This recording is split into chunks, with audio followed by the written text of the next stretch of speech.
Vamos ao método.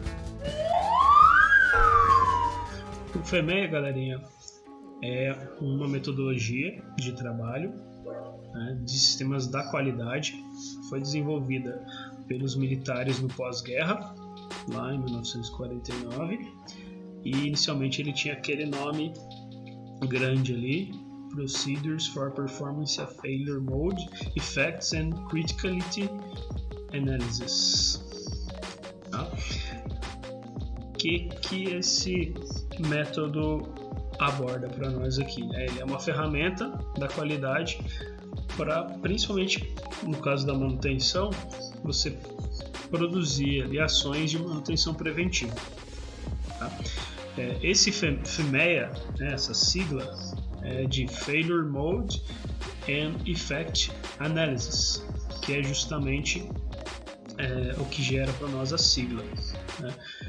Daqui a pouco eu vou apresentar para vocês como é que fica isso aqui no Brasil em português, beleza? Mas a história do FMEA começou com os militares, e aí a agência aeroespacial norte-americana se apropriou desse método lá em 1960 na hora de implantar o projeto Apollo, né, que foi com aquela expansão aeroespacial americana, né, e todo aquele contexto que aconteceu com as viagens espaciais.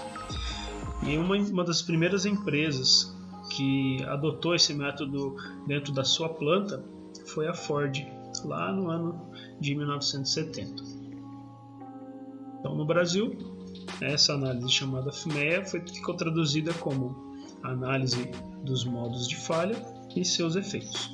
Tá? E aí, para elaborar esse FMEA, eu primeiro preciso definir qual é o processo ou produto que vai ser analisado. Eu tenho que ter bastante critério para evitar que essa tabela fique muito extensa, que fique difícil de controlar, principalmente com relação à manutenção, né? E difícil de saber se as ações foram efetivadas, né? Para não virar só mais um papel que vai ser controlado no momento de auditoria, para que efetivamente vire uma ferramenta de gestão. Tá? Aí, depois que eu defino esse processo, defino a equipe, e é interessante que essa equipe tenha pessoas de várias áreas de formação ou de experiências diferentes, e aí eu vou ter uma equipe multidisciplinar que vai me permitir ter óticas diferentes para resolver os problemas. Beleza? Coloquei aqui um exemplo para que a gente possa usar no nosso exemplo aqui na nossa atividade, né? É uma empresa de cosméticos que possui lá um sistema eletromecânico, basicamente composto por um motor, um inversor, um sistema de polias e correias e um tanque misturador, onde vai ser produzido o esmalte. E aí, como é que eu faço para aplicar o FMEA nesse processo? Então, vamos lá.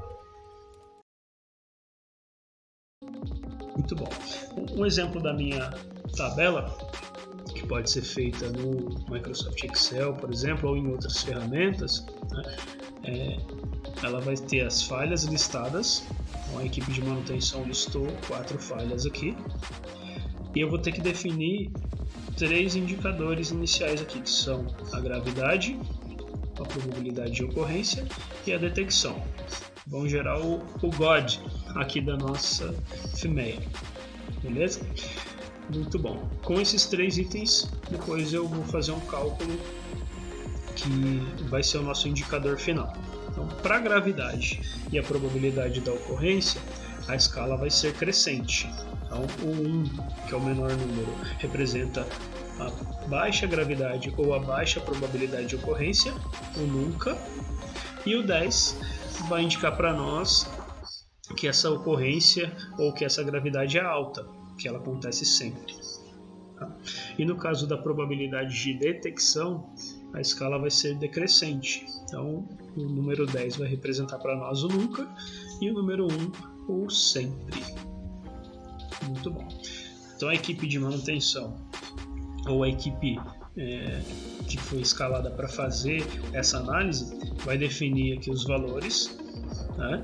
E aí, com esses valores, eu vou fazer um cálculo para definir o número de prioridade de risco. o PRN, que vai também indicar para nós quais ações eu devo priorizar. Como é que eu faço essa operação matemática? Então, o PRN é calculado dessa forma.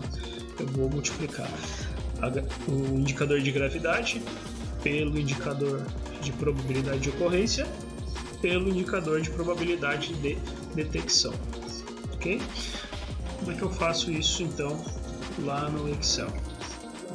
No primeiro item eu tinha esses valores e eu quero fazer o cálculo do PRN para eles.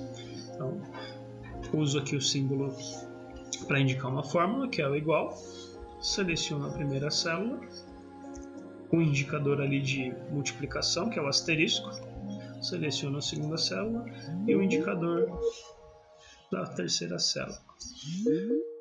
Possui ali um número 54, certo? Aí, para eu utilizar essa fórmula para as outras operações, para as outras falhas, é só eu arrastar ao longo daqui da minha tabela. Como a minha tabela está zerada, os outros itens acabaram ficando zerados. Tá?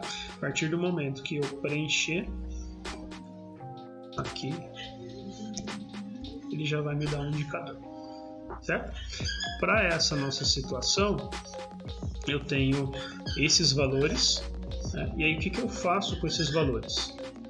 Eu vou definir as ações que são preventivas ou corretivas, e essa base é o nosso resultado do PRN. É dali que eu vou definir as minhas ações. Quem é que vai participar dessa nossa tomada de decisão de ações preventivas? Os membros das equipes de manutenção. Eu vou definir ainda um tempo para ele aplicar essa ação, né? E eu vou definir qual é a ação, de preferência preventiva. Por exemplo, nesse caso, foi definido pela equipe que o Carlos iria fazer mensalmente essa ação de prevenção. Ele iria usar um tacômetro, um medidor de velocidade, para comparar os valores que estão sendo medidos pelo sensor, que estão sendo mandados para o inversor ou para um CLP, para verificar se os valores estão dentro do adequado, né? E pelo indicador, pelo cálculo que nós fizemos, o pior efeito aqui é o do motor aquecendo, né? Então ele teve lá um valor mais alto do que os outros. E aí foi definido que a Alzira mensalmente vai fazer a medição de temperatura do motor usando a ferramenta adequada, né? Para que o problema de aquecimento do motor seja evitado ao máximo. Ok? Qualquer dúvida, fique à vontade para me perguntar. Obrigado, fiquem bem, fiquem em paz. Valeu.